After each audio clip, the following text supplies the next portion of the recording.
ఇప్పుడు విజయ్ దేవరకొండ బిలో ఆయన టెక్స్ట్ లో ఒక మ్యాటర్ చదివాను, షాక్ అవుతున్నాను. అరే మన అన్న దేవరకొండ చెప్తే నేను ఇమీడియట్ గా ఈ యాప్ డౌన్లోడ్ చేసుకుంటాను. అలాగే బాలకృష్ణ అట, మంచు లక్ష్మి అట, ఇలాంటి వారు 25 మంది ఇప్పుడు అరెస్ట్ అవబోతున్నారు. ఒకవేళ పోలీసులు వాళ్ళ దగ్గర పొలిటీషియన్స్ డబ్బులు తీసుకొని అరెస్ట్ చేయకపోతే వారందరినీ సుప్రీంకోర్టుకి నేను నడిపిస్తా.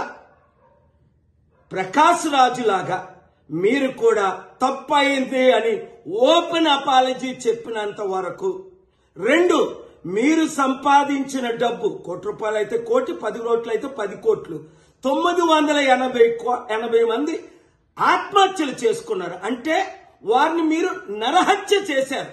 మీ ఇన్ఫ్లుయెన్స్, మిమ్మల్ని ఎంతో ఫాలో అవుతున్న ఈ ఫాలోవర్స్కి మీరిచ్చే గిఫ్ట్ ఇదేనా?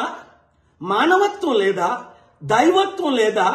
రాక్షసుల్లాగా వాళ్ళ జీవితాల్ని మీరు దోచుకోవడమేనా? ఎండ్ ఆఫ్ ద డే మీకు మిగిలింది ఏంటి? ఆత్మకు శాంతి కావాలా? మనసుకు రక్షణ కావాలా?